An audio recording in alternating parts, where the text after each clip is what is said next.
그럼 선택지가 세 가지죠. 25, 50, 75. 75는 사실상 힘들죠. 그러면 중간값이 50이겠구나.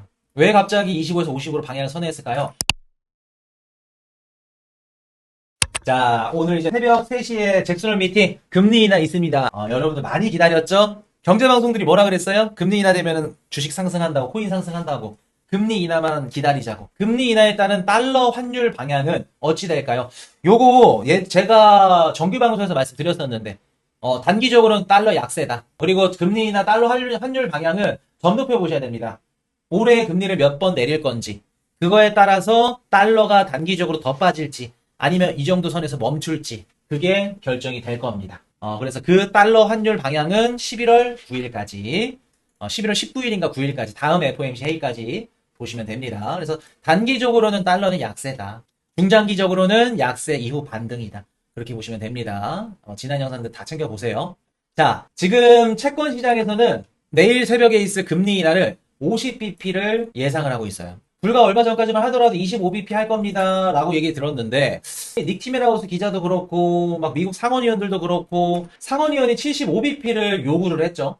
엘리자베스 워런 상원의원이었나? 하여튼, 한 3명, 4명 상원의원들이 75bp를 주문했습니다. 그래서 제가 요거를 보고 어떻게 생각을 했냐면, 지금 시장에서는 원래 25bp를 기대했다가, 닉 티메라우스가 50bp 기대감을 심어줬죠. 연준의 신복. 그리고 연준 위원들이 75bp를 요구했어. 그러면 시장 참여자들은 75bp도 가능한 거 아니야? 라고 생각을 할 겁니다. 그럼 선택지가 세 가지죠. 25, 50, 75. 75는 사실상 힘들죠. 그러면 그 상원의원들이 이렇게 얘기를 함으로써 중간값이 50이겠구나. 요렇게 돼버리죠. 자, 요렇게 해버린 이유가 뭘까? 이렇게 중간값을 50bp로 시장이 설득시켜버린 이유가 뭘까? 머리 잘 쓴 겁니다. 왜 75bp를 얘기했을까? 딱 봐도 말도 안 되잖아. 지금 75bp 내리는 게 경제가 이렇게 좋은데. 지금 시장에서 50bp를 내려. 그럼 뭐라고 생각할까? 연준이 그동안 첫 금리 인하를 했을 때 50bp를 내렸어. 그럼 무조건 다 경기 침체였습니다. 경기 침체가 나와서 금리를 내리는 거. 근데 연준 위원이 75bp를 얘기해놨네? 그럼 어떻게 될까? 연준이 이번에 첫 금리 인할 때 50bp를 내리더라도 경기 침체가 아닐 수 있겠구나. 충격을 줄이려고 시장에서 50bp 내려도 경기 침체 아니야 라는 인식을 민주상원의원들이 심어주게끔 이런 기사를 싹 그래서 서한을 보낸 거죠. 이해되셨나요? 선택지가 25, 50 둘 중에 50이 돼버리면 경기 침체다. 근데 25, 50, 75면 50 중간값이죠. 경기 침체 아니죠. 75가 경기 침체겠죠. 그 시장의 이미지를 심어주는 겁니다. 그래서 지금 조금 어려워진 게 채권 시장에서 지금 50bp 금리 인하를 기대하고 있어요. 50을 내린다? 시장이 단기적으로 상승할 수 있겠죠. 근데 경기 침체 때문에 아니야? 연준이 우리 모르는 거 갖고 있는 거 알고 있는 거 아니야? 다시 시장은 떨어질 가능성 높아요. 시장 불안 심리 때문에. 왜 갑자기 25에서 50으로 방향을 선회했을까요? 닉 티메라우스가 50도 가능해 보입니다. 고민합니다. 이런 얘기를 쓱 흘립니다. 오늘 닉 티메라우스 기자가 거의 연준의 신복이죠. 지금 연준 위원들이 그 블랙아웃 기간이죠. 얘기를 못 합니다. 그래서 시장에 어떤 얘기를 전달할 수가 없어요. 그때 전달해주는 게 닉 티메라우스 이런 기자들.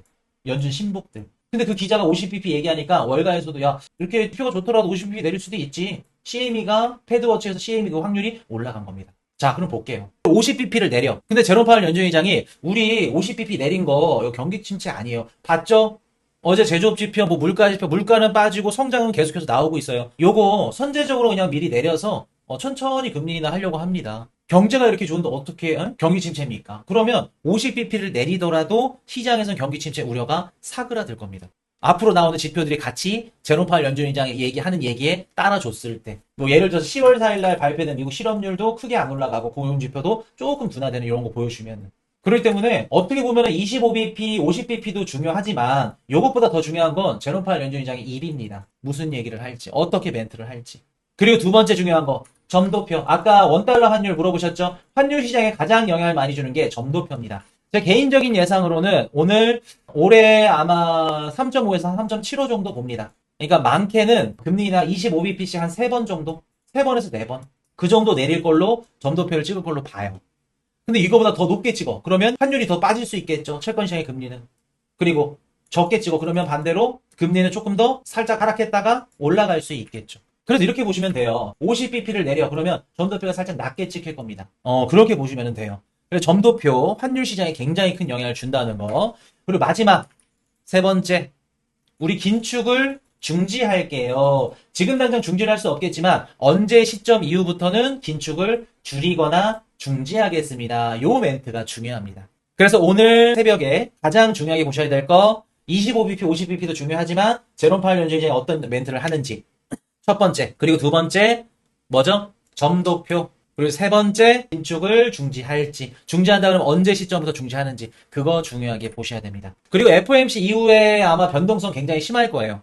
오늘 FOMC 발표하고 뭐 시장이 떨어지든 올라가든 크게 신경 안 쓰는 게 좋을 것 같아요. FOMC도 중요하지만 앞으로 9월 말이랑 10월 초까지 중요한 이벤트들이 있죠. 일단 한번 짚어드리면 자 9월 20일 날 일본 금리 결정이 있습니다. 요거는 내일 새벽에 미국이 금리를 내릴 거기 때문에 동결할 가능성이 높아요. 시장에 큰 영향 안 줄 겁니다. 27일 일본 자민당 총재 선거 있습니다.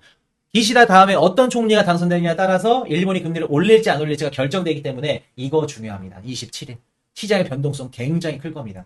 그리고 10월 4일 비농업 고용지수 미국 실업률 이거 왜 중요한지 아시죠? 실업률이 높게 나오면 경기 침체, 비농업도 많이 꺾이면 경기 침체. 비농업 고용지수 같은 경우에는 미국의 불법 이민자 이런 데이터들도 포함이 되기 때문에 크게 걱정 안 하셔도 돼요. 우리가 크게 걱정하고 보셔야 될 거는 실업률. 근데 이것마저도 저는 뭐 크게 나빠질 걸로 보진 않습니다. 그래서 우리가 9월 19일 잭슨 미팅도 중요하지만 그 이후에 27일 자민당 총재 선거 그리고 10월 초에 있는 미국 실업률 발표까지 그래서 만약에 9월 말부터 10월 초까지 뭐 조정이 나오거나 빠진다 그러면 저는 해당 구간에서 나온 조정 저는 기회라고 봅니다. 그리고 만약에 9월 중순부터 말이 시장이 안 좋다 그러면 10월 4일까지 계속해서 연계될 가능성이 높아요. 그렇게 말씀을 드립니다. 그래서 중요한 거 다 말씀드렸죠.